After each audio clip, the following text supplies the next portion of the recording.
So again, we have arrived at spot number 43 on our list, and the name is a blast from the past. It is Szymon Winawer, born in Warsaw in 1838. He dies in 1990, also in Warsaw, Poland, at age 81. Peter, this was a different time. What is Winawer's claim to fame? Yeah, he's maybe a bit of a surprising choice, especially to the two of us. But we got some guidance from chess historians who recommended Winawer as an underestimated figure in chess. And I get the point. World Championship record there is none of, but it's also in a time where is only unofficial matches when he's peaking, and there is actually a huge gap of matches at that time. So it was difficult to get to, and also you would need to have finances and negotiation skills and such. So there, he might have suffered from it. If you look at his world rankings, well, he had a year as number 2 in the world, but generally for 15 years, he's within the top players and such. His peak ranking, you can argue, is a bit low of 27.08, and well, that means maybe he's an outsider who gets in here to the Hall of Fame. But well, if you look at his tournament results, they are quite interesting, and I think especially the first one. I mean, in 1867, they have what is at that time the strongest chess tournaments ever.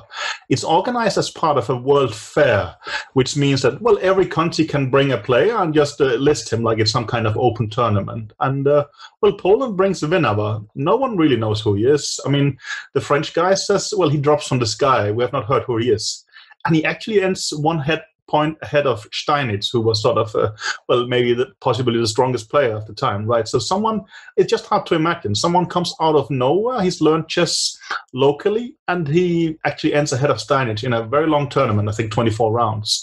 The tournament is won by College, who is also a strong player, who also might have had a claim to get into the Hall of Fame and such. But Winawer, it's not like this is a one-trick pony, you know. I think even 11 years later, he ties with Sugartort, winning a tournament, and Sugartort becomes a challenger. And, well, as you'll see later, was the leading player for quite some years. And I think 4 years later, he again ties with Steinitz, who goes on to be the leading figure of chess and the world champion, of course.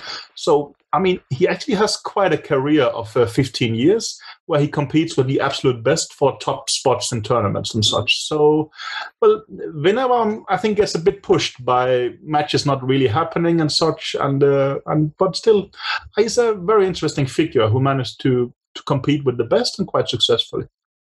Yeah, and the timing is a little off for him because World Championship matches start happening when Steinitz wins in 1886.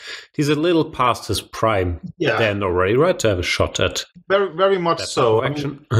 Something that we would call unofficial matches happens before, but I think at some point there's like a 15 years break, which more or less sort of coincides with the Winawer's peak and such. So I think, I mean, yeah, you know, had he had a good sponsor, well, or what you would call it, someone who would have pushed his agenda and organized a match with someone, well, you know, he could actually have succeeded possibly and such. So he gets a bit short-termed by, historically in that sense, I would say, by some bad structural luck.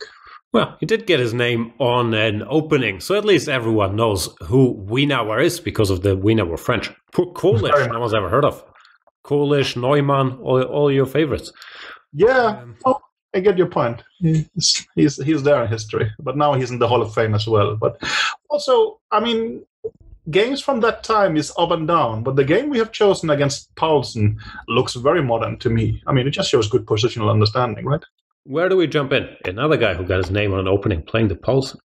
Yeah, okay. He's actually beating Paulsen in the Paulsen. It doesn't get better than that, no? So I think they get some kind of typical Sicilian structure here.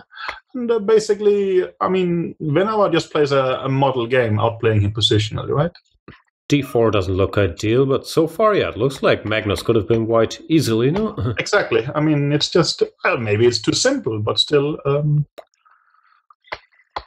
but you know, they didn't know F5 of these times, and he just crushed them, yeah? No, yeah. That's nice. No, I mean, it looks very modern, right? I mean, it's hard to guess that this is the game from, you know, some times in the 150 years ago, basically. and also the opponent is not exactly. But yeah, now if you take it, there is Queen G3 mate and such. But it's just no. I think.